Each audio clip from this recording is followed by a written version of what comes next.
just a couple bad weather fans representing New York, talking all things sports. Man, what could go wrong? We got Alex, who's a fan of the Knicks, and Mike of the Nets. The yin-yang of the tri-state, place your bets on the Yankees, Giants, Mets, or Jets. Yeah, you should listen if it's sparking your interest. If you made a vow to your team, don't break it. Bad weather fans is the relation.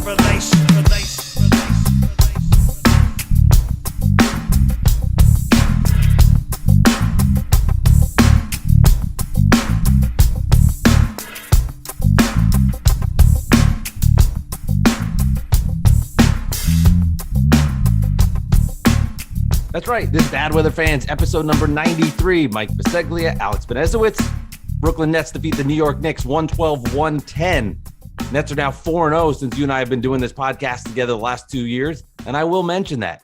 Nets get the win down the stretch. Crazy game. Another good contested, fun game. Loud game. Did not feel like a regular season game. I don't know what it's like at MSG. I hear it gets loud, but that was a fun game at least for regular season from my perspective. Nets with the win. They improved to 15-6, tops in the Eastern Conference, while the Knicks dropped to 11-10, and they are in the mix with a bunch of other teams really just scrambled in that playoff mix. Alex, Mike, how are you? I'm doing well. I got the wedding next weekend, which is crazy. So a lot of my personal life's in shambles, just like the Knicks against the referees and the Nets tonight. And here it comes. That Harden call was BS, man. You know it was. He jumps up in the air and spins around. He jumped up in the air and spun around. Okay, you can't do that at half court. If you're going to the hoop, you can do that. You can't do that at half court. Here's my answer to all Knicks fans that are complaining about the Nets all night about their foul calls. Get some fucking superstars and deal with it instead of dealing with RJ Barrett's going to develop. Emmanuel quickly. I think I like his second year. Julius Randle. He's so nice. He's such a good player. With a minute left, he goes, get some superstars, get some calls. Like, let's hear it. Sorry. Welcome to the NBA, Knicks fans. You're the big fish, right? But you don't get big calls. Think about it. Let it sink in. Knicks fan, think about it for a second. You are the biggest team, the biggest, baddest team in New York. And the refs don't give a shit about you. If you want to go with that mentality, you can try it. If that helps you sleep at night, that the Nets get the calls instead of Durant comes through in the clutch. Hey, here's an idea. Durant was terrible tonight. When it mattered, he came through. He did. And that was great defense by Randle. Before that technical, for somehow they gave him a technical in the last 2 minutes. Like, come on. Like, why are you giving out technicals in the last 2 minutes of the game? He must have said something that was so far over the line that they had to give him a technical. And he went to every ref and had to talk about it. I mean, there is some. I don't watch Randle every day, but when I see him versus the Nets, emotionally, he gets these games matter more, man. It's a rivalry. It's a rivalry. We agree on that. It's a rivalry, and they can act. The fans or whoever the rivalry police that we always talk about, they can act like it's not a rivalry. Harden said it after the game. It's a rivalry, and just give it. Just admit that, okay? Now that we admitted that, that's out in the open. It's over. Look at how wild this game was. That third quarter was a roller coaster. Totally. The Nets came out swinging in the third quarter. That's what they do. Yeah, and it's a perfect storm because the Knicks can't come out strong in the third quarter for some reason. They get beat every third quarter down, but somehow they bounce back and they made it a game. It was incredible. And like by the end of the third quarter, I texted you. I'm like, what a quarter! Holy crap! Like, what was that? That was like this is incredible basketball we watched. And you got to enjoy that. It's a regular season game. It doesn't really mean that much, but it meant something to us and it meant something to fans. And it's bragging rights. And in the grand scheme of things, it doesn't mean much, but it meant a lot to fans of the teams and the players. Obviously, look how they were playing. I just thought there were a few calls. James Harden, all season long, what have you been complaining about? That he's not James Harden, right? James Harden went to the free throw line 10 times tonight and was 9 of 10 from the line. His season average is 6.6. If you're going to say he got 3 more free throws and that's the hill you're going to die on, that's a big stretch in my imagination. Let's give James Harden credit. He went 9 for 10 from the line and hit them. So there's been games where Harden went to the free throw line 20 times earlier in the season, and then he had some goose eggs earlier. You and I have both talked about this. The line is skewing back to where it was, and it's growing. Right, it is. But if we're going to talk about that he got 3 more free throws than on average, that's a big difference. But it's not about the stats. It's not about what Three the more numbers times. was. It's what I saw with my Three more eyes. times. The calls Alex. were BS. There were ticky-tack touch calls that the Knicks were not getting. It was Superstars, happening. get 'em. And you saw it. But he wasn't getting those all season. This is not about stats and how many free throws they had. It's about what I was watching and what everybody was watching that was watching this objectively. That was not Reggie Miller, of course. And we know why. Yeah, but what was going on. But you're not watching objectively. You're watching with an orange and blue lens looking for it. It's not objective. Don't tell me. But I can say the same thing about you the other way. But I can say the same about you the other way. Fair enough, but I'll admit I'm not objective. I'll tell you as much. Get superstars, get calls. Right, you're going to come in here and say, well, it's objective. He had 3 more fucking free throws, and that's the hill you're going to die on with James Harden. How about the fact that he got to the line every time? This is Evan Fournier in the first half. And if you're watching this on YouTube, this is what it looked like. Evan, what's the hand up in the air? Evan, hand up in the air. He couldn't guard anybody. His perimeter defense is atrocious. It's terrible. When he gets hot, trust me, let me tell you this. When Evan Fournier gets hot, there's no one on this earth I want to see more than him. And he's streaky. And when he's good, he's good. But defensively, he can't guard anybody. Evan Fournier, hands up in the air. He can't play defense. So how about he move his feet and try to guard him? And I'm not saying I understand your frustration, because I would feel that same way, I'm sure. But 10 free throws, 9 to 10, he hit them. It's not like it was some insane number we've never seen before. But it's not about the James stats. Harden, I keep saying it's not about the amount that he got. And sorry to step on you, but it's not about the amount that he got. It's the amount. It's about what I was seeing. It's not about that he got 10 free throws, only 3.5 more than what he usually gets on his average. Whatever. I'm talking about he shouldn't have had that many, considering the fouls that were called on him. It was ridiculous. It was actually ridiculous. And then that travel call, I don't know how you can possibly defend that non-travel call. Jump step. It's not a jump step. It's a jump and a spin around and stop, and then he passed the ball. And that wasted 30 seconds because the Knicks ended up getting the ball back. The Nets didn't score on that possession. Randle got a dunk. It all worked out. But the Knicks lost so much time there that they could have had the ball and got a basket before that. At some point, the Knicks fan has to stop blaming the refs every time they play the Nets. Stop making excuses. Every time we come on this podcast, I have to hear about how the refs ruined it for you. It's annoying. From my perspective, it's like, get over it.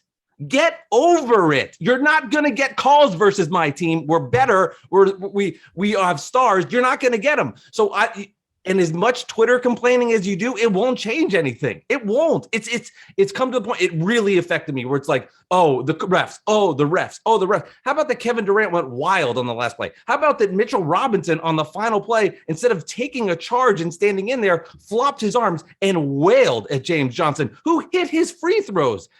That's a foul. That was close. But you can't. That was close, and if they had a challenge, you don't know what happened. It's the same thing every time. Oh, let's blame the refs. Oh, I'm not blaming the refs. It's not why they lost. I don't want to hear it. It's like, let's just blame the refs. I'm not blaming the refs. That's why they lost.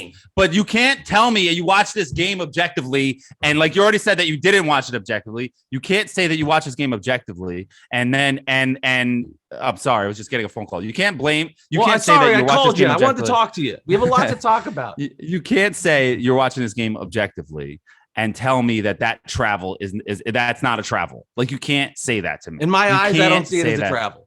Big jump step. The funny thing is, in the moment, I didn't even recognize it.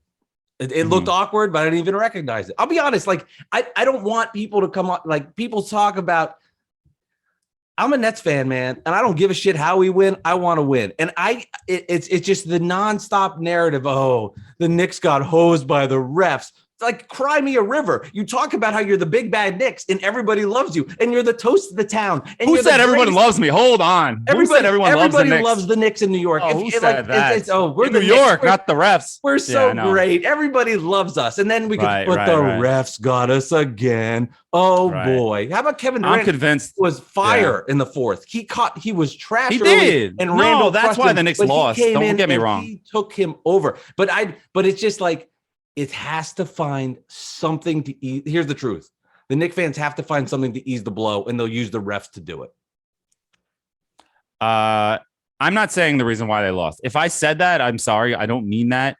I'm saying it was frustrating because it felt like it was one way, and that hurt the Knicks down the stretch. Yes, Kevin Durant hit that shot over Julius Randle, which probably should have been a foul on Julius Randle, if we're being honest, when he hit him in the hands, and that Randle was arguing, and somehow there was no call on Randle, and then Randle gets attacked. That was strange.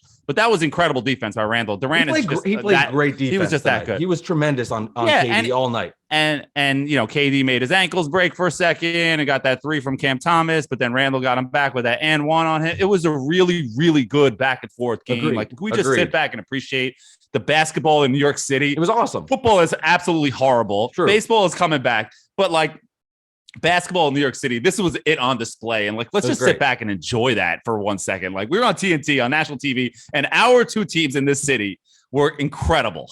Like, put on a show. And I watched the Knicks. Knicks. The Knicks lost though. I watched the Knicks, but like when I'm watching the Nets and then playing the Knicks, I have a different eye versus it. Of course, the RJ Barrett thing definitely made an impact. He did not look like he was in the flow at all. He was just out of it for whatever was going on.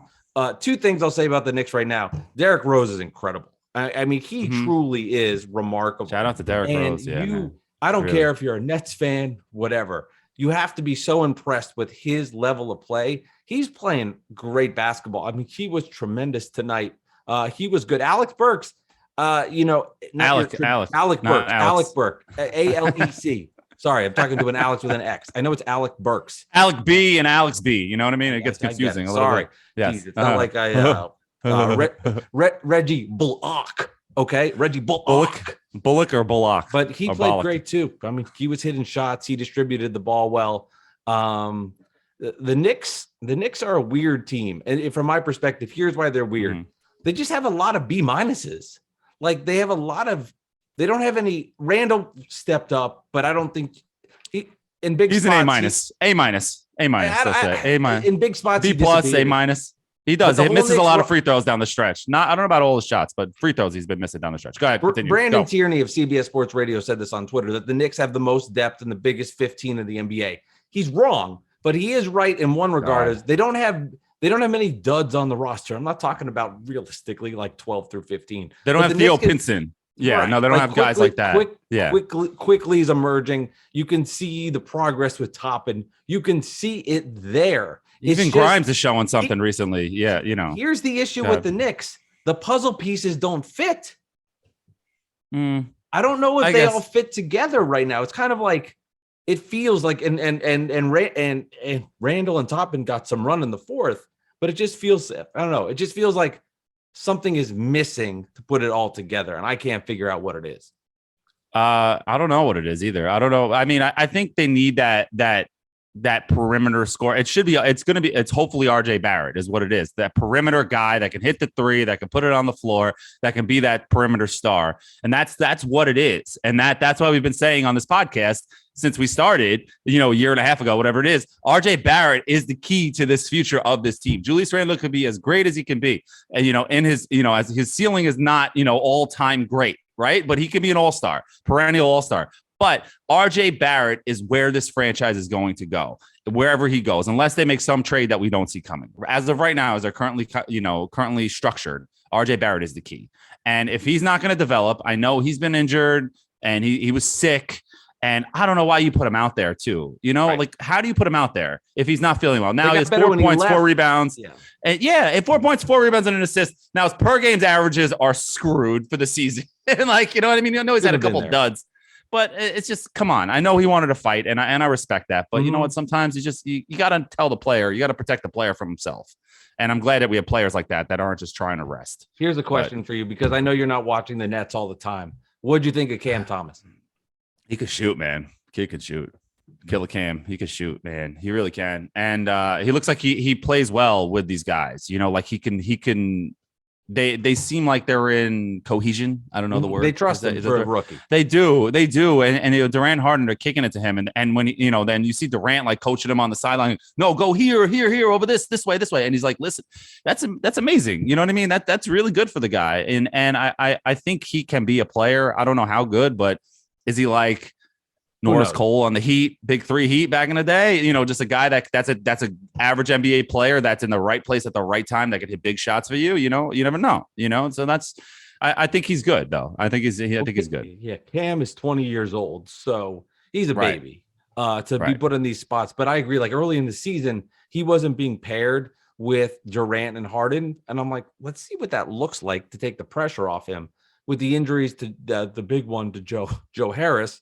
Obviously, there's another net superstar that's not playing. We won't mention his name. But with Joe Harris out, Cam's had to step up and get more minutes, and he's taking advantage of it. And he gave them a good spark in that end of that first quarter to second quarter. He was solid.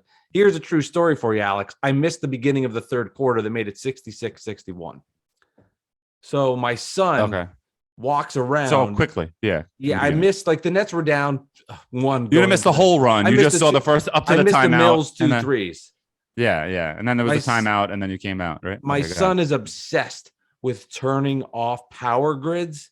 So he walked over and I'll take a picture of this for you. He turned off the whole power unit of the TV, and we lost it to start the second half. He's obsessed with turning off the power. But I'm glad. Maybe he's a Knicks fan. He saw Patty Mills hit those threes. He's like, no, enough of this. Shut it off. There's things you don't say on this podcast. My son's a Knicks fan. You can call me anything. That's not it. But he turns it off, and I based the whole thing. And then I went on Twitter to try to figure out the score and everything, and people are bitching. I was like, he's got to stop. Like, oh god. That, man. Yeah, no, it was bad. It was bad. But what did you think about the crowd there tonight? At the game? I thought it was. I thought there definitely was a Knick presence. Absolutely. My perspective is warped. I was like, I thought the Net fans were good. I really did. My fear is you go in there and it becomes all Knick fans, and it's no Net fans. It wasn't I'm coming in, I prepare myself for that. The Knick fans definitely got loud. They definitely chanted defense. I mean, Spike Lee was sitting there in the front row doing his thing with his purse. Yeah, yes. Exactly. So yeah, I'm like, at this point, if you're like, this so annoys me on Twitter. The Knick fan going on Twitter and going, I don't know about you, but does it sound like there's more Knick fans here? It's like, you're the Knicks. You're in Barclays Center. No shit. What do you expect? Well, you know why they say that, because Nets fans and national media and Nets fans always say, oh, we're taking over New York, and we got New York, and we're building up our fan base. So the Knicks fans answer back and say, no, look at this. Here's an example of why that's not the case. And then you and Evan Roberts and guys like that go, well, you guys are always rent-free. Oh, you're always talking about the Knicks fans and stuff like that. Like, come on, it's just, you can't win. Knicks fans get set up to get trashed no matter what. So you can't win this argument. But I never had that whole we're taking over the city. I was like, we're just taking the best players. No, you never into did. The city. You never did. So I have a source. So my source was at the game. Our boy at BKGO718 on Twitter. 50-50 is my guess. 50-50 is your guess. He was at the game with his boy at BKBEEEZ, OG Shaku. So they were at the game, and I asked them what was it 50-50? He goes 60-40 Nets in favor of Brooklyn. He said that there definitely were a lot of Knicks fans there. When I asked him the question, because the person, the reporter that asked Harden the question after the game, she kind of set him up for it. She was like, she said something along the lines of, seems like there was a lot of Knicks fans here tonight. It felt like a Knicks home game, didn't it? And he was like, yeah, I mean, they're out there. And, he just had like a moment of honesty. Right. And he's not deaf. He hears them. My source said, I had a source at the game who said it was 55-45 Nets. 55-45? Oh, okay. Yeah. I was going to go with 56-44. I'm not sure, though. It's for Van Horn. And if this game's at the Garden, I would say it's probably going to be 80-20 or 85-15. There'll be Net fans. But it'll be swayed more on the Knicks side. Mm-hmm. No, it's true. It's true. That's it. At least you're not in Jersey. You're not in Jersey. You don't have fake crowd noise, though. At least you know that. That's the perspective I'm trying to tell people. I know. I get it. Like if you you and I were texting last night late in bed. I was under the blankets. I was snuggling on my blankets. You were snuggling in your blankets, and you're texting me these Net videos, and it's like it's all Knick fans. I'm so glad you brought that up. In Jersey. The Nets videos were in Jersey. Yeah. My dad came over tonight, and we had dinner together. And then I walked him to his car after, and I was talking about the Knick game, and I was like, I hate these games. Like, there's just pure anxiety. But why? I'm fascinated by that because I heard Evan Roberts on the Fan today talk about that, and you have said that before. I'm like, why though? Like, this is so fun. No, it's not fun. Go ahead. And we were walking to the car. Explain that to me in a second. And he was like, do you remember that one guy that sat behind us that was so annoying as a Knick fan? I'm like, yeah, the kid was an idiot, thought he knew everything and wouldn't shut the fuck up. And we were talking about this guy, and we were talking about how we were talking about how we were at the games, and we would look around and we're like, this is awful. So I think as a Net fan in Jersey that experienced I'll call them the Ewing Stark Knicks coming into your building, it got ingrained in your head and in your soul.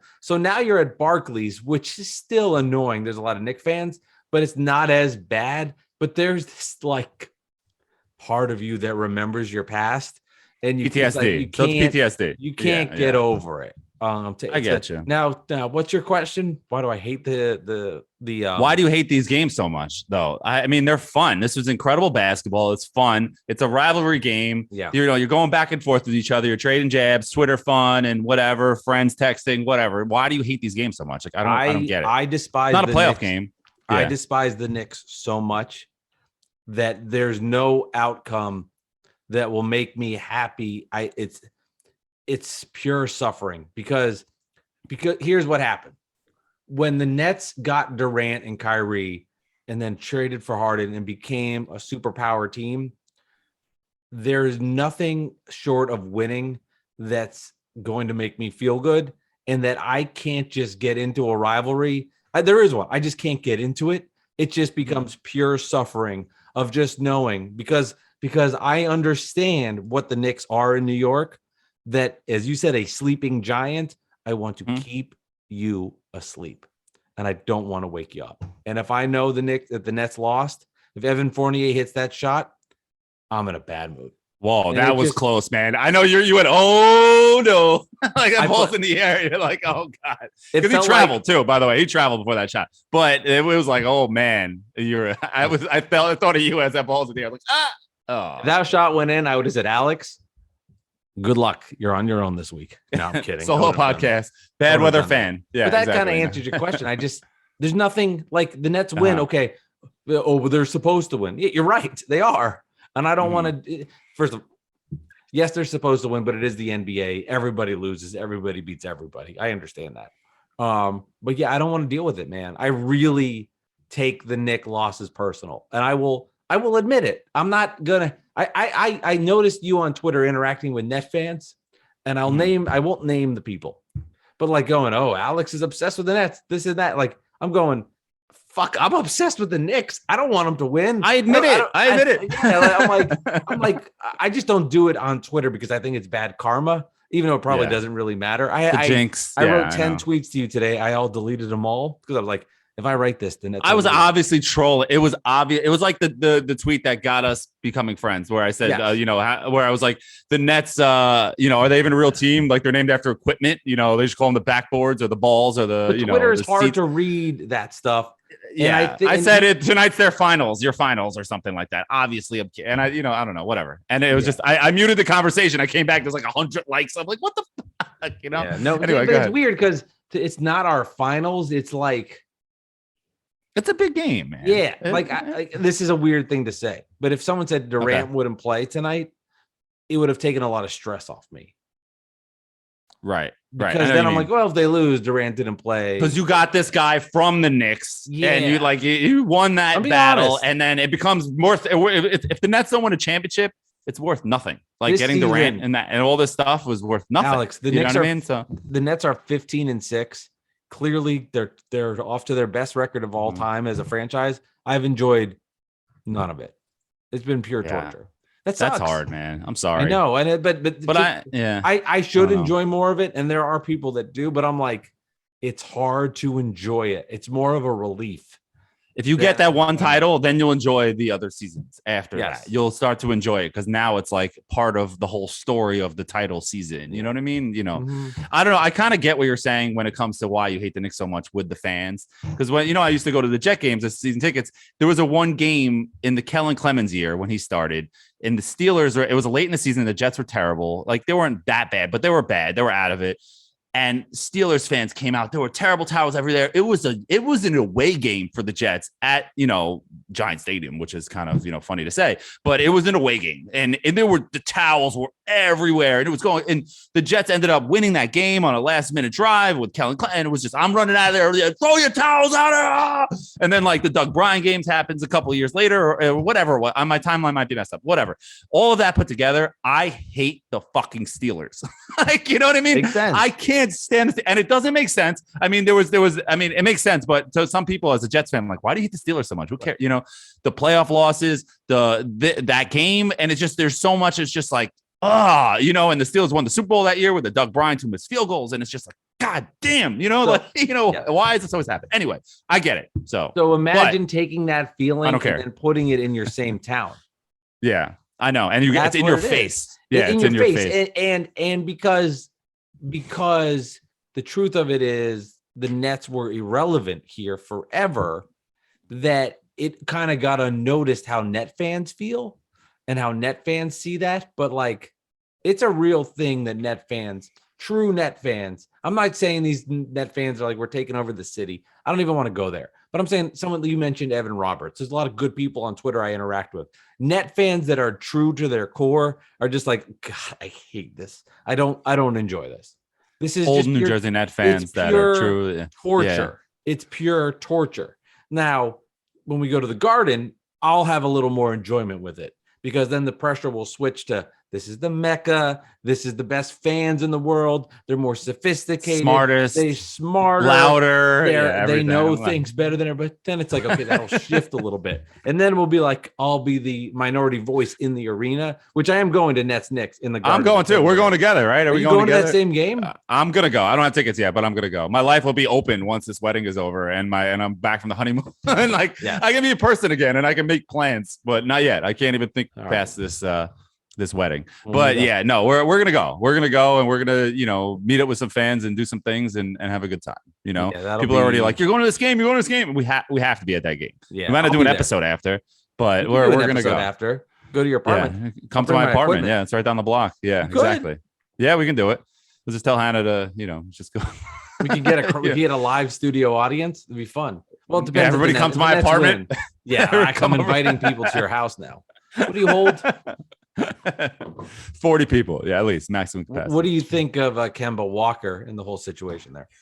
I was surprised. I get if you wanted to put him out of the starting lineup and like demote him a little bit, but pulling him out of the rotation completely was a shocker. I got to be honest, especially this early in the season, especially after what happened with Elfrid Payton last year, how he was so stuck on Elfrid all year. I know Elfrid played defense, but like, come on, it was obvious after a while. And I think it just shows to me. Remember my conspiracy theory last year with Julius Randle at the dinner with Worldwide West and Leon Rose before they took over the team, and Elfrid Payton was at that dinner. And I think that it was business, that Tibbs made a deal, said, okay, I want this job. And they said, okay, we'll give you this job, but you have to start Elfrid Payton for the season, And the second the playoffs hit, they released that hold. And that's why he just made the lineup change, so because that makes sense. And if that's the case, that is ridiculous. I got to be honest, because that is ridiculous, but they were still winning. So it was not like they were, 7-32 and it's just how we still starting this guy. So it was kind of easier to do that. But the fact that you're pulling the plug on Kemba this fast, and he's a 2-year deal, and he's the son that came home and as starts all slow, he might not be completely healthy. Like, I would have stuck with him a little bit longer, or just like let him try to get his legs back under him and play him off the bench. But I was shocked, to answer your question. I was absolutely shocked. It's weird. So like Blake Griffin's out of the rotation for the Nets. Have you noticed he didn't play tonight? No, I know. The Nets didn't do it. They didn't the Knicks made an announcement. It was he said it at a press conference, right? He said it at a press, and then Woj tweeted it. So when Woj tweets it, then it's all over the he's the world god of Twitter and NBA news. Yeah, it's and you and I were having this conversation. Like, yes, I said it's when he came to the Knicks, there was a lot of excitement, and I totally understand that, and I totally get that. It was the what if, the possibility. And it was and I saw that Nets Celtics series and I was like, this guy is not as good as he was. I was like, but we'll see. But what shocked me is the earliness of it. 20 games in, that's the part that's alarming. That quick. No, it's weird. That's how is he going to, is he that shot? I didn't think so. I mean, he showed flashes. He would hit some shots, and at least you can have him off the bench and hit some threes and be, you need some shooting. I mean, I know you want to get Grimes in the rotation. I guess that might be it also, where this regime is like, you know what? Grimes is playing some defense and he can hit some threes, and, Deuce McBride has some bounce. He had some crazy dunk in the G League at Westchester. They called him right back up after the game, right. And he played him early in the third. He's good. I mean, these guys are good. I mean, I don't think they're better than what Kemba is, but you know what? Tibbs is not messing around, and that's what it's so weird when you make that connection with Alfred and that conspiracy theory that it was business, that he had to start. It's just bizarre, man. I don't get it. I don't get it. But maybe quickly, it's weird that they're starting Alec Burks when everybody tells me Manuel Quickly's not a pure point guard. You can't start him. And then you start a shooting guard at point guard. So it's just bizarre. It doesn't matter anymore. Quickly is the future at point guard right now. If they don't make another trade or, somehow get a lottery pick and they get the next point guard of the future, he's the future point guard and he needs to start. I get Alec Burks is there, but Quickly has got to learn to be the man. And I know it's the second year, so he'll get there, but it's working out. So you can kind of see it. If Tibbs really trusts Alec Burks to play the point, then you could still have Quickly and Rose off the bench like he likes and mix them in, mix and match, play together. Then I get why Kemba's out of there. There's really no room for him, So it's just weird. I don't know. This is what would scare me a little bit. And I feel like this is deja vu because we were doing this similar conversation with RJ Barrett last year. This is what would scare me about RJ Barrett. He left in the first quarter, second quarter, whatever it was. Mm-hmm. And Knicks fans aren't like, well, if we had RJ Barrett, it'd be a different story. The fact that you can't even make that claim is the part that scares me about him because he had the 35-point game in New Orleans.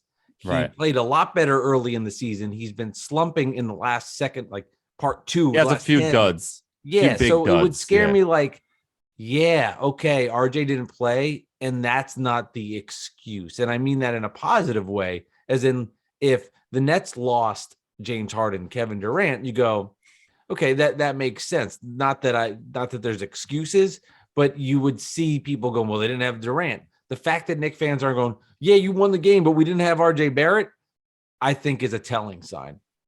Yeah, no, I get it. I get it, man. And I didn't even think about that. So, you made a good point. I can't even account on that. You hear that, Dolan? I made a good Knicks point. I can't. Dolan J. Trump, not Dolan. James Dolan. True. Well, James Dolan too. Maybe. But you know what's funny? You know how everybody always thinks the announcers hate your team. Like you ever see those football's the best example. Joe Buck. Do you ever see those videos? Fuck you, Joe Buck, and he walks down the city, and then people are throwing pizza at him, and everybody thinks they hate him. Yeah. But Reggie Miller, we know he hates the Knicks. Yeah. So listening to him, it's verified. It's you got a blue check listening to that. You know that he hates the Knicks, and you hear his story in the beginning of the game, and I was just laughing. I'm you kidding? I tweeted it out at Knicks Central, and he goes. He gave James Harden a pep talk. He said, what is wrong with you? Just go to the hoop and be yourself. Why are you tentative? How this? And James Harden starts the game and he's on fire. Oh my God. The TNT is going to play that up. Are you kidding? TNT is going to play that up. I know. Reggie Miller, I'm not a Reggie Miller's the coach of the Nets. He's the coach of the Nets now. That's it. He tortured the Nets a little bit, not like the Knick thing. It's not even no. But I'm not like a Reggie stan, as they say. But yeah, oh my God. So James Harden's career saved because Reggie Miller taught him how to play basketball again. He had a 5-minute chat with Reggie Miller, and Harden's career is back. That's James Harden. I would go out on a limb and say has had a better NBA career than Reggie Miller. Yeah, I'd say so. More MVPs. I think Harden, MVPs. No championships either side. Reggie was a 2. Reggie's a 2 that was always the 1 on the Pacers. That's a good idea. I'm writing that down actually for a future episode where we do like nerdy NBA stuff. What's Harden versus Reggie Miller. That's an interesting one. We'll save that for the next episode. Reggie's the number 2 that was on a number 1, and he couldn't win a title. Nothing against Reggie.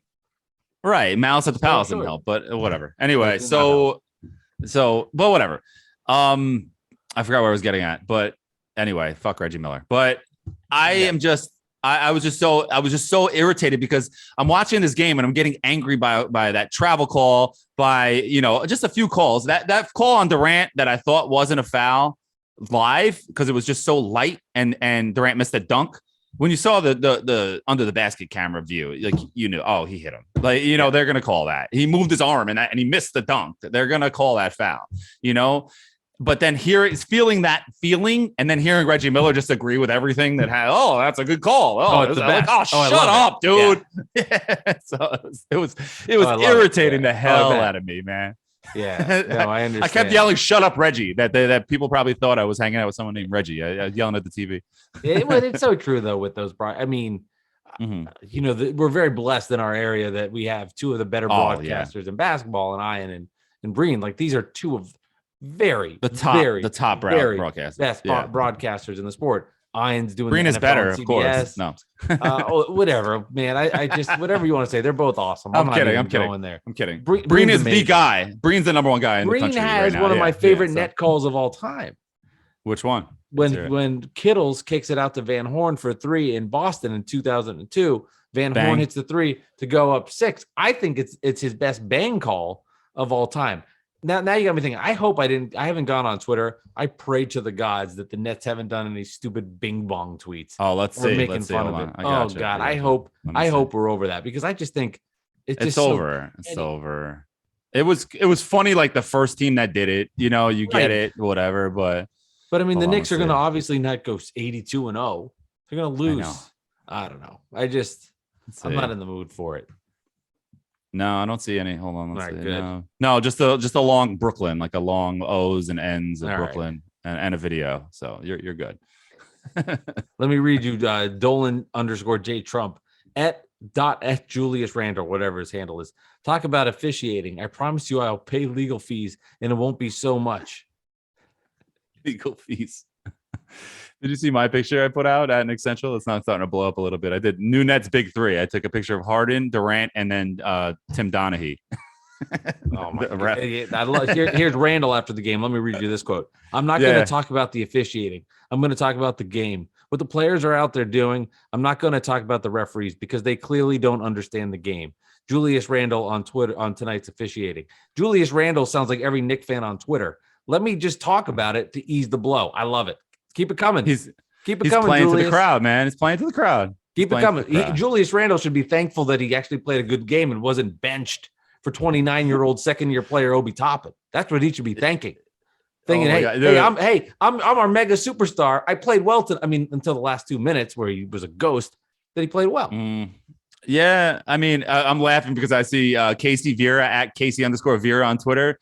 Quote tweeted the video I posted of Harden with his travel that wasn't called a travel, that you don't think was a travel, when he jumps up in the air, spins around and lands on his feet and passes it backwards.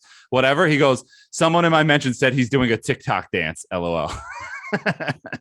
That's really there. Funny. It is. I'll bring it back to the beginning. It's amazing to me because there's two sides of it. It's we're the Knicks, we puff our chest, and then we're like, the Nets get all the calls. It's not fair. I already explained it to you. I mean, whatever. I know. But I you know what's funny? Annoying. Yeah, and you got mad. So you should go back. I like Angry Mike. I like Angry Mike too. You know what's funny? I forgot who Mike Greenberg a long time ago when he was Mike and Mike days. It always stuck in my head, and I don't remember the year or the whatever. It was 100 million of them he did with Mike and Mike. He said two people, fans of different teams, can watch the same replay and see two different things. True. Literally the same thing and see different. And it's stuck in my head. And I have no idea why. I didn't listen to the show that much. Like one random day I turned it on and I never forgot that. And it's so true. I agree with that. And this will be my last thing on it. My lasting comment from Knicks fans from tonight. You're bitching at me at Mike Delivers Pod. You can tweet me all night long. You're not getting a win. So go to bed, hit the pillow, and dream about what you want. Or you're waking up and listening to this podcast and you're going, Mike this, Mike that. It doesn't matter what you say.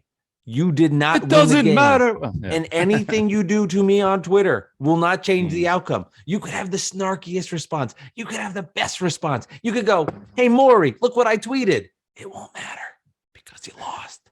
You lost the little brother and you can't. Oh, my God. You can't beat the Nets. Now, if Evan Fournier makes that shot, I'm not having this bravado. I'll be fair. Yeah, no, you'll probably have canceled the show. No, I think you would do it. You're a stand-up guy. Of course I would do. You would have done it. I would do the show. But for that Fournier 3 off the bench cold, when he's hot, he scares me. But boy, he's just not consistent with it so far this season. No, and when he gets hot, and I forgot to put out the tweet. Somebody put out a tweet, and it was just kind of ridiculous. With giving us numbers and stats of when Evan Fournier scores over X amount of points, the Knicks are, have a great record. And when he doesn't, they don't. It's like, yeah, no shit. Your starting shooting guard scores a lot of points. You win more games. Like, oh my God, what a stat, So it's just, it sucks because he has to get it going, man. He has to get it going. I think he will. And, what was also funny, what I wanted to bring up was a lot of these NBA writers that have made a living on trashing the Knicks, doing the Knicks for click stuff, which is obvious that it happens. And we had Richard Jefferson on once, and he admitted that stuff happens. People know, and they don't want to do it, but it's what it gets you attention. Why not do it?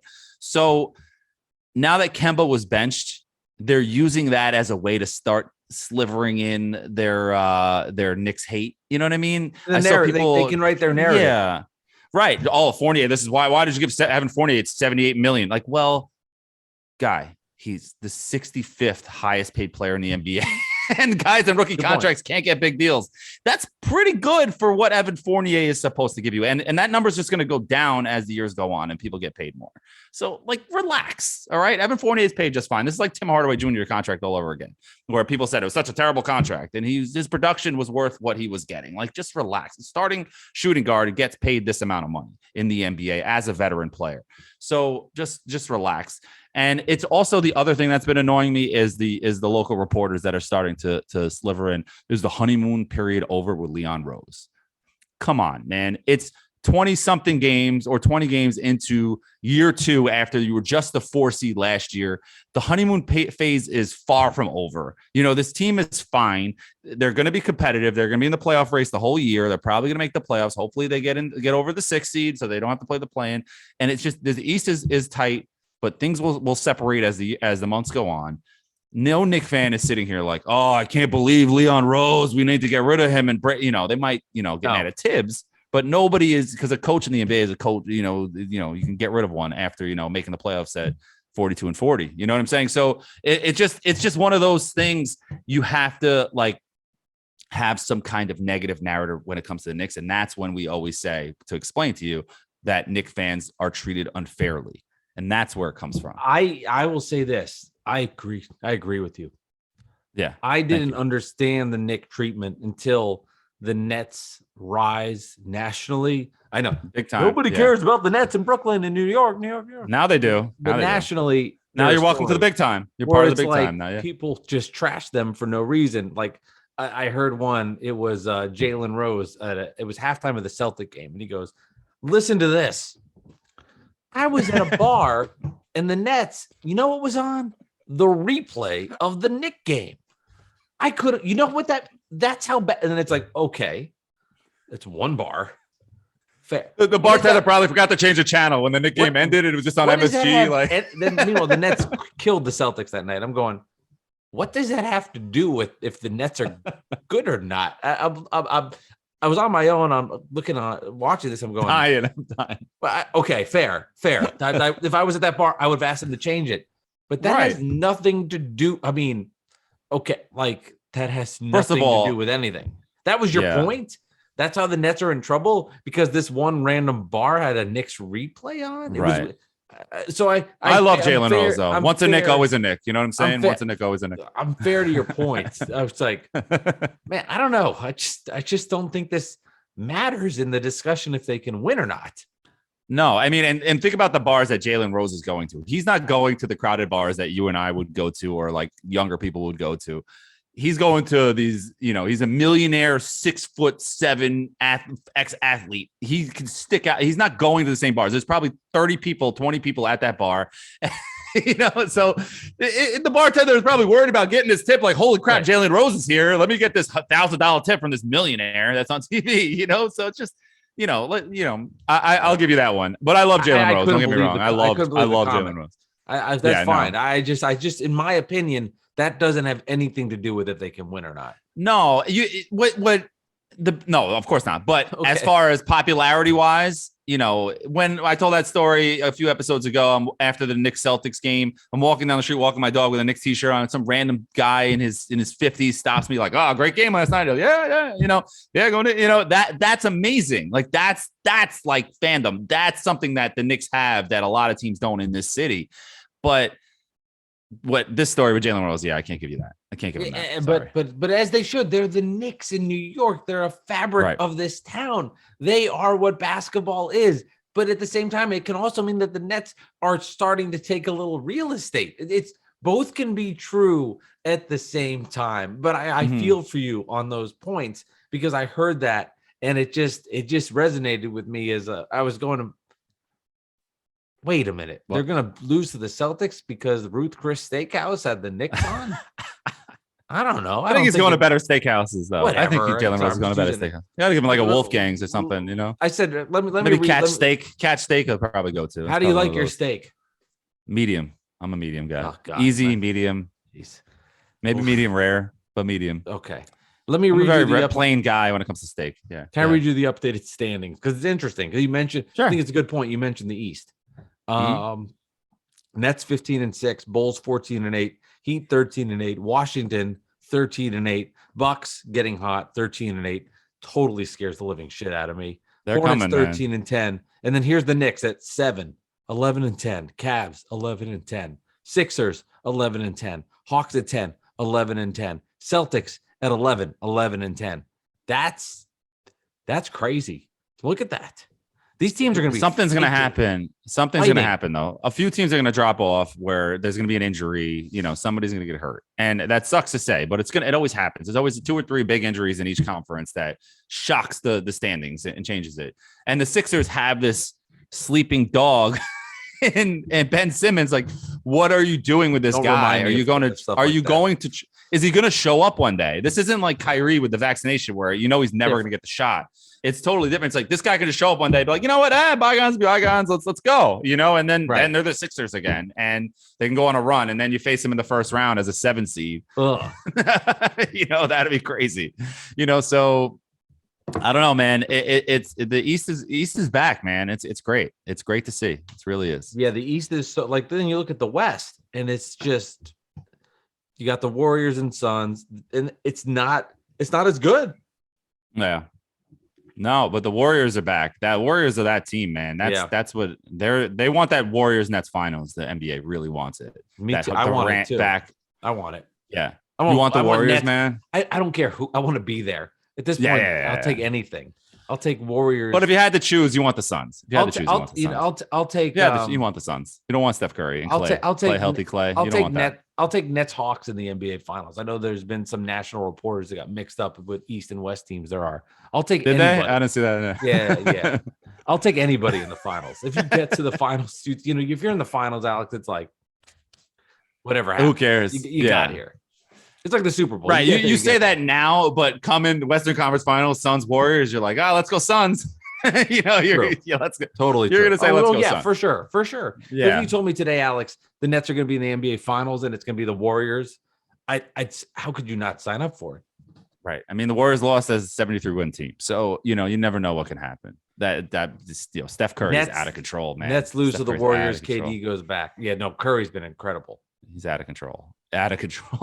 Like MVP. He's back. I don't know how people thought he was done. He was just hurt. And the team was down, and they took a couple of years off, and now they're back. And Clay and Wiseman are getting back into shape, and they're signed to the G League team, and they're a scary team, man. Because now they have Wiggins isn't so bad either. You know, they got some guys, man. The development Looney is okay. The development of Jordan Poole has been a game. Jordan Poole. And don't they have that other guy? What's his name? Toscano, whatever his name. I can't pronounce his name. They have Chris Chioza. Yeah, Juan Toscano Anderson. Toscano. Yeah, I always want to say it. Like, it reminds me of food for some reason. Toscano reminds me of food. Tuscany. Jordan Poole's averaging 18 a game. I mean, he's a big reason that they're playing well. I mean, that's the difference. They're a scary team, man. It's crazy. They're gonna roll off another 2 championships and screw your super team. Yeah, that would be ironic for Durant, which you could see like if you're forecasting stories to see Durant lose to the Warriors in the finals would be kind of fitting, and I would say that would be funny. Let's go Warriors. That would be great. I would die laughing. That happened. Yeah, I almost died laughing with when the Nets lost to the Bucks last year. I literally almost died. I didn't text you though. I was respectful. I just was. Who did text me? Dolan J. Trump. Of course he did. Of course he did. He doesn't know how to control himself. No, I told you the Nets always come up short. Yeah. Okay. Thanks, bud. You're making me feel much better. Thanks for doing that. Thanks for having such great tact and understanding timing. You killed it. I've been there, man. I've been there so many times. You don't do that. The Ewing finger roll, the I didn't text you during the Ewing finger roll. You did not. I don't think texting existed during the Ewing finger roll. There was that Ewing. There was a lot. That's how long ago it was since the Knicks have been good. Oh yeah. Last year it didn't count, right? No, that Trae Young buzzer beater, in game one, that hurt. There's a lot of things. The Melo getting blocked by Hibbert, that sucked. There's a lot of things, and you can go to the Jets and the Mets, the Beltran strike three. Like, if somebody texted me at that moment laughing, I would like throw my phone against them. Like, you just don't do that. Yeah, you'd be like, honey, what's Alex's address again? I need to put it in the ways. Why? I need to beat the shit out of him. Yeah. He texted me. No, I get it. You don't do that. It's so funny because you couldn't like send, now it's so instant reaction. You send a text message, send a tweet, right. You send the Facebook or whatever you do. And back then, if you wanted to, we talked about this before. If you wanted to send hate mail to somebody back in the day, you had to actually get a pen, get a paper, write the letter, sign it, put it in an envelope, get the person's address, stamp. Like, you really had to be in some kind of rage. Could you imagine? Could you imagine if like after like that game, I picked up the phone, I picked up my phone that's punched on my wall. Yeah. Or the rolling thing, rolling 1, 2, 3. Hi, Mrs. Benezowitz. I need. Is Alex home? Is Alex home? Yeah, who's calling? Yeah, this is Mike. I want to treat him like shit because the Knicks just lost a heartbreaker. 1 second. Alex. You can't. Mike is on the phone. Yeah, no, it's ridiculous. It is. It's so funny. It'd be funny if I would write a whole letter. I would just write "ha ha" and mail it to you in the mail. If the Nets lose in the finals, maybe I'll do that. That'd be really funny. If you said "ha," you could just write. Okay, if they lose in the finals, I give you permission. But it has to be snail mail. It has to be regular. Yeah. Stamp, not an email. USPS. It has to go through the whole process. Yes. Send the mail. Send it over. Yes. You want to do your poll question, and then we got some Jersey trivia to get to. Yeah. Wow, that was a quick episode. That was fun. But all right. So we had I put out a poll question before the game just to see what was the feeling and the vibe of Knicks fans. I was going to do one after the game, but I got too excited and too annoyed and whatever. So, Knicks fans, are you confident about the Nets game tonight? And comment why. Yes, no, or indifferent. Do you know what won? Confident one, because of course, fans. Of course, we're confident. Yeah, confident. Right. Well, we just beat the Hawks. Yeah. Eastern Conference Finals team went further than the Nets. It's just a more successful team last year. So it's so funny because if I was that, I don't know. I have the exact opposite mentality. I will never feel confident in a game. Oh no, I never feel. I've never. I didn't go into this game confident. Not confident. The last time I felt confident going into a game. The Nets Celtics game 5 at home, I felt confident because of how injured they were, but I would never admit it. Anyway, go ahead. Sorry, Austin. All right. So it's okay. So 44% yes, 31% no, and 24% indifferent. All right. So some shout outs. We have our boys at the New York Knicks podcast at NY Knicks podcast. No, I never know what Knicks team is going to show up on any given night. Sounds like a real Knicks fan. True. And also you're also playing the Nets. Right. That's why I wasn't confident. If we were playing the Hawks or the Celtics or the Hornets or something, that I could be confident. Like, all right, we could beat this team. Not the Magic. The first time, only in Orlando. That's the only time I'm confident. Sure. So then we have DP. He's at Captain Pearl NYK. I'm never confident when playing against a better team, but I do think coming off the Hawks win, the players believe right now, and that's critical. Hope we steal this one tonight.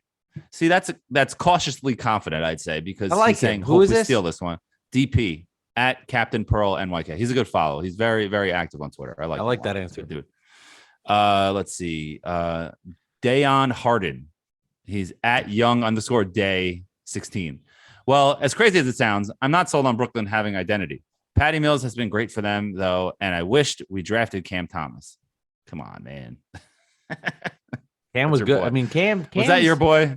That's a Nets fan. Your name can't be Dayon Harden, and then you're giving me like it's a funny name.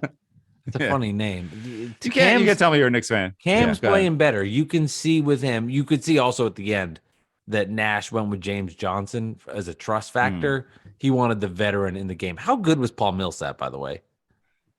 Not guarding Derrick Rose. He wasn't Oh good. my God, he was terrible. That was bad. And then he missed that shot at the buzzer. Was it the half when he missed the shot at the buzzer? He was atrocious. James Johnson played okay.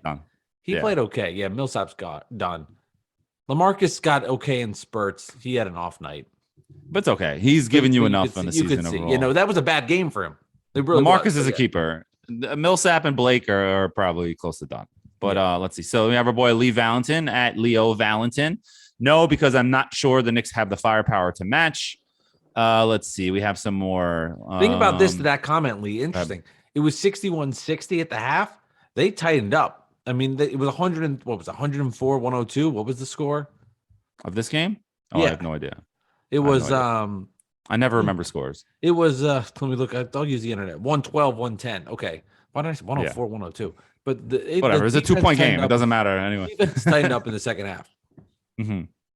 Yeah, they did. And so we have a little more. We have, Mayor Mikey at Mr. Mikey Reed. He's a famous guy. He goes, think we're going to look good with Burks, but the rest of the rotation questionable has me concerned.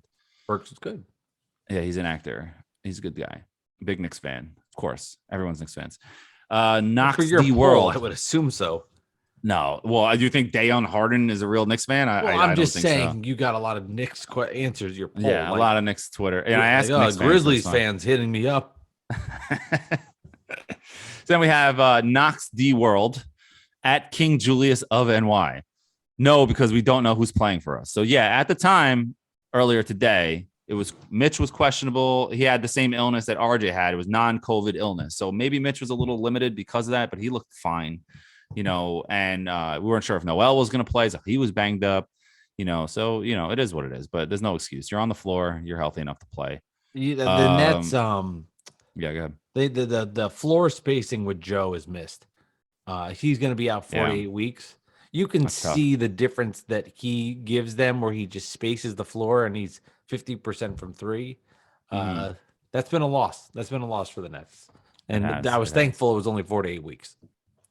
That was that. And they were like, he has something floating in his ankle. It's like, ugh. Well, let's get it. Let's get that out of there. Yeah, no, sure. The last one, we have Tim Shady. He's at Tim Rice-A-Roni. With all of the people out or questionable, this opens up a huge opportunity for our young kids to claim the role in the rotation. And for what I've seen so far, there are definitely NBA level talents. Our starters have been sluggish and the bench is the best. I'm excited to see it. See, that's a really, really good tweet. That's a really, really good response. Normal, sounds like a normal guy. The name Rice-A-Roni. So who go figure. But also, we can't go a podcast without mentioning this since we're both Mets fans. Max Scherzer with the Mets. Are you kidding? Can you believe that, man? Can you believe Max Scherzer is with the Mets? The 1-2 punch with the ground. Can we just take a second to talk about that, or like 2 minutes? My mind went negative. It's like, are these two guys going to stay healthy together? But if they are, I mean, you have the top two fantasy pitchers in baseball together. You have a rotation if you could get in the playoffs with those two guys and a best out of 5, best out of 7. It's a game-changing rotation. And Max Scherzer is a player that when it was, obviously on the Nationals is when we saw him the most. Hated his guts. But there's something about when you hate somebody on the other team, it means you love them. Yeah. You respect him, especially him. You respect him because he was just a badass. He's like, no, I'm pitching. He would tell people to get off the mound, like kind of a thing. I know. So, and he's a workhorse like DeGrom, who, this year he wasn't as much because he was a little banged up here and there. But DeGrom had that consecutive quality start streak a couple of years ago where he like obliterated the record, So, the two of them together and motivate each other. And, I forgot who said it, but somebody said like Max Scherzer probably came to the Mets partly because DeGrom is there because that dream rotation. I mean, the Dodgers kind of, they got a lot of good players there. Don't get me wrong, but. You know what? Like that DeGrom Scherzer thing it could be special, and winning in New York could be special. And now Scherzer's won. He won with the Nationals too, right? So he won the Nationals, won with the Dodgers. Now he comes to the Mets and wins with a third team. Can you imagine that? That's just like he's already in the Hall of Fame, but that's just you're getting to a legendary kind of stature that not many team players can match as far as pitchers. You win with the Mets. I hope they win. That's a different feeling. I know the Yankees You're Because the you're Mets mercenary. won. Mercenary of the Yankees, right? Mercenary. Oh God, stop with your mercenary talk. The Knicks are. You know who's a mercenary on the Knicks? Who's that? Kemba Walker. I saw somebody tweet Kemba needs a walker. I thought that was messed funny. up. That's messed up. No, yeah, no. But you know what? Back to the Mets. Did you ever watch that Once Upon a Time in Queens, 30 for 30? It's a I haven't seen 4-part it. thing. I haven't seen It's it. really good if you're doing cardio at the gym. I really recommend that. It's perfect. It's just all Mets. It just explains the 86 Mets, but not just the 86 year, the lead up to it. I know they've done a million documentaries. Everybody knows the story. Doc missed the parade. Lenny Dykstra was a drug addict. Kevin Mitchell went on to be an MVP when he left, et cetera, et cetera. But you know what? That was really good. And it got my juices flowing. And then a few days later, the Mets signed all these guys, Canna and Escobar. And you're just like, whoa. And Starling Marte, let me forget the biggest piece, the biggest bat. And then they get Scherzer. And you're just, holy, like, what is happening right now? Like, how are the Mets this team? And this is what we thought. And Lindor, I'm confident he's going to bounce back. And let's go, man. Let's go. Let's get. I want more. Let's get some more. I would expect Lindor to come back and be strong. It feels like to me like second year Beltran, first year Right. adjusting to New York. You're too good. You're too talented. This is not. You're not a middle relief guy that's coming in and you have a bad year. If you're that good of a player, I believe second year confidence wise, you're going to see him respond and have an MVP type season. That Beltran effect, that first year money pressure wasn't great, and then moving forward, it was like, minus the one Wainwright thing, but Well, yeah, he was good. No, I got you, and I'm happy Bias is gone. I know Mets fans wanted to bring him back. I didn't want that guy around. I had enough of that guy last year, man. With the thumbs down, and then he came back, had that game winning hit. That's fine, that was cool, but it's just I didn't like his vibe. There was something there with his vibe, and it kind of like steered Lindor, I feel like, in a different way. I don't know. I can't explain it. I wasn't there. Obviously, I'm not in the clubhouse, but something with him. I didn't like. Yeah. Something with him I didn't like. And culture is important with baseball. It really is. All right. You gotta like each other. You have to like each other. All right, go ahead. You want to go first, or you want to go second? Jersey number trivia. So Jersey number trivia segment of the podcast. Every episode we do based on the numbers we used to do based on the numbers. So it was episode number 32. I give Mike a 32 and he give me a 32. I give him one on the Nets. He give me one on the Knicks. We try to guess it, et cetera, et cetera. But now we're on episode what is it, Mike? 93, 92, 93. And there's no 93s, I don't think. So we have our buddy at Dolan_J_Trump on Twitter. He's a big, great follower. You should follow him, buy his merchandise on his website. He's got t-shirts, everything. Gives us numbers to test each other. So Mike, you want to go? You definitely took it easy this week. You have like 3 clues. Really? You have 5 clues. 5? Yeah. Nice. How many do you have? Nice. Or do I have? 1, 2, 3, 4, 5, 6. Oh yeah, he definitely was a little lazy. That's fine. Buy his shit. That's okay. Just because he's lazy doesn't mean his merchandise isn't good. Maybe we should buy him a cameo of Allen Houston or something and make it like I don't think he just gave him a shout out on his own. Honestly, honest point here, because he was a Net fan beforehand, I don't think he would like that. Like, I think he would appreciate a Net from then. And this is not I rag not on an Allen Houston. I love spending, Dolan. Buy his stuff. Just buy it. Just buy it already. But I'm being serious. If he's a Net fan from before, right? And then there was a whole shift. Go back to episode 2 if we want to hear the story. Wouldn't he want to have a cameo from one of his Net fans? Because like Kerry Kittles, who was on the show too. He doesn't feel a connection to those Knicks, but he felt a connection to those Nets. I think he would prefer a cameo from Kerry, Kenny Anderson, Armin Gilliam, his guys, because he's old, so he likes those players. I think that would entice him more than those Knick legends because he wasn't a fan of those teams, right? Probably. So you're saying he wouldn't spend $125 to get a happy birthday shout out from Allen Houston? So no, he would prefer. Okay. I mean, it would be good for business, but I think his soul would preferred from a Net. Prefer. Got it. Okay. All right. Okay. Well, I screw up one word. You're gonna give me shit. Did I? You said prefer. I tried to say it. Oh no, I was just kind of progressing the conversation. I wasn't like giving you shit. I get the point. You ready? I'll move on. I'll move on. Let's go. Come on. Right. Like the Knicks with Kemba Walker. Here we go. He wore number 25 during the 2010-2011 season, playing at the world's most famous arena. Derek Williams. Who'd you say? Derek Williams? No. Oh, damn. He played for 25. 6 different organizations during his Mhm. 13-year career. 13 Miami, years. Minnesota, Denver, Toronto, San Antonio, and New York. His best season, though, taking place with the Heat and the Nuggets. To me, I'll add a clue. I remember him as a Heat. Okay. With the Knicks, he only appeared in 19 games and made 0 starts at point guard. Point guard. He attended the University of Hawaii. The last clue is the one that's your best bet. And I can go back Okay. after. So 2010, 2011, a point guard.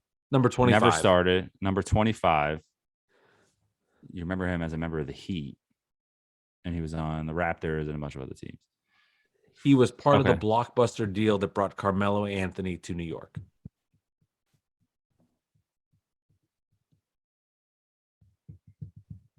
Why am I not drawing a blank on that? Oh, Raymond Felton. Came when Raymond Felton. Well, a part of it, which way did he go? So we had Raymond Felton. He was on Denver, so my educated guess is, that's fair. He doesn't answer that. That's true. So, okay, well, let's think about this straight out loud. Well, let me think about it out loud. So the Knicks sent Raymond Felton, Chandler, and Gallinari to the Nuggets and 1 million picks, and Mozgov and 1 million picks. So I don't know who, unless there was a random backup point guard that they sent that I don't know. According to Dolan. Yes. Was it Anthony Carter? Was it Anthony Carter? It was. Ah, there it was. That's what clicked. Okay. Do you remember him on Miami the most? Of course, he had that crazy shot in the playoffs where he shot it from like behind the backboard and he like threw it up and flinged it up in the air and he made it. And it was just like a pain in the ass that one year. Yeah, so that was tough, but that was a good one. That was a good one. That clicked, right? The Heat thing clicked after a bit, so. Good job. All right. That was a good one.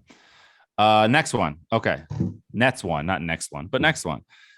He wore number 0 during the 2005-2006 season, his only year in New Jersey. 0, 2005-06.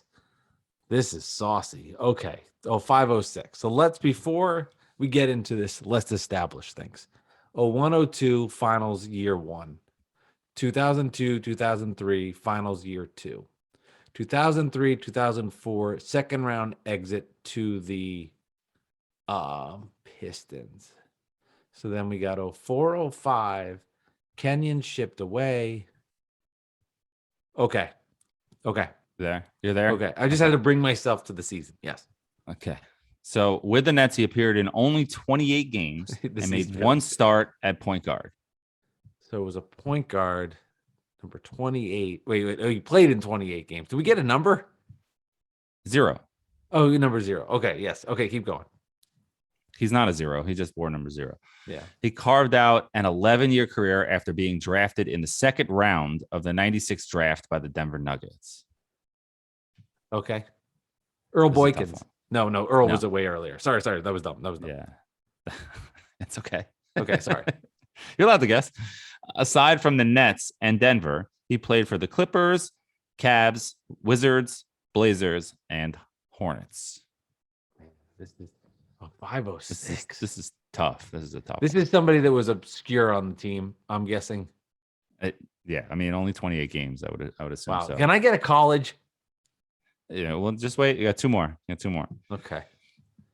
His best statistical season took place in Cleveland and Los Angeles, where he was a starter and averaged double. Yes. Ooh, it just got clicked. it. Wow, Oh, yes. That was good. I would have never gotten that. That was good. It just jumped in my head. The Clipper thing clicked. It was the Clipper connection that clicked. Yeah. See, he tried to throw it off. I read it as Clippers, and then the second one. See how he tried to throw you off. The first clue was Clippers, and then the second one was Los Angeles. So he's trying to throw you off and like make you think Lakers. You know what I mean? He's trying to like get a message your head. I don't know where McGinnis went to school. Yeah, that was the last. So he goes. He attended the same university as Tyler Hansborough. Okay. Why won't he let me just get? Well, I don't. First of all, why did he? Why is Tyler Hansborough the player to use here? That's weird. I don't know. He's trying Tyler to be fancy. Hansborough. Out of all the people, no, you know what's funny? It's you're such a college draft guy that you can tell me like you said Hawaii, and I'm just like, what? Like, you know, I didn't know what are you Carter talking went about? to Hawaii. Do you know? Oh, good nerdy trivia question for our let me save it. Who don't answer this. Who is the only NBA player that's from Alaska? Do you know it? I have a guess that came to my head, but I don't think it's right. All right. Well, don't guess now. Well, it'll come on our next episode. Can I write it in the chat? You can write it in the chat if you Can want tell to. me if I'm right. People are gonna Google it. Don't Google it. Don't cheat and Google it. No. That just popped in my head. He wrote Dan Dicko. Just didn't have the energy to write his name. Dick out. Yeah, that guy. You know, I think he was on the Knicks too. That guy. That was probably a future jersey number trivia for Dolan J. I feel like he would grew up in Alaska. I don't know. He sounds like maybe he did, but maybe I'm thinking just the first one. I'm scared to Google this guy's name. But Bickau. I wrote Dick out. We need to end this podcast. I'm like losing my mind. Right, I Googled that. Who won? No, I'm kidding. Who won? Then that's one. No, he's from Vancouver, so that's okay. close. That's pretty good guess. I mean, that's yeah. Pacific North. Where do you go? Oregon? Yeah. He went to Washington and Gonzaga. That's right. Oh, he went to it's Gonzaga. It's not Gonzaga. Gonzaga. Gonzaga. I thought he was on the Knicks. He wasn't on the Knicks, Dan Dick. I thought he was. Gonzaga. I should have known that. He Suns wasn't on Warriors, by the way, really good right now. Is it? Yeah, the score? 60-57 Suns halfway through the third. 9:28 through the third. All right, Bad Weather Fans, episode number 93. Nets winners over the Knicks, 112 to 110. Nets improved to 15-6. Knicks dropped to 11-10. The Knicks did cover. The spread was 6.5, if I'm reading this right. Who did the Knicks, who have been in a tough stretch, who have played well in this tough stretch, their next game, who do they have next? I have no idea. Bulls, Nuggets, at Spurs, at Pacers, at Raptors, Bucks, Warriors. So the schedule gets tougher. My God. That's hard. But there's some winnable games. No, for sure. But there's no like locks. There's no Orlando Magic that they can't beat anyway, So, you just got to play, man. Early in the season in the NBA, everybody still thinks they're in it. So they're gonna really try. So you got to try to get these games. And then, once January hits, and we'll see what happens. Bad Weather Fans, episode number 93. Download. If you're on YouTube and you're watching, take a photo. Show us where you're watching this. We appreciate the support. We're loving doing this. We love all the fans that interact with us and have fun with us. These Nick games are stressful, but for our audience, it's a great way to combine both of our feelings on things. So when you can listen and you can interact, as annoying as it is, it's fun too at the same time. So thank you guys. Yes, thank you for listening. Appreciate it. This has been episode number 93. Bad Weather Fans, Alex. Glad you guys lost. Evan fucking Fournier shot. Holy shit.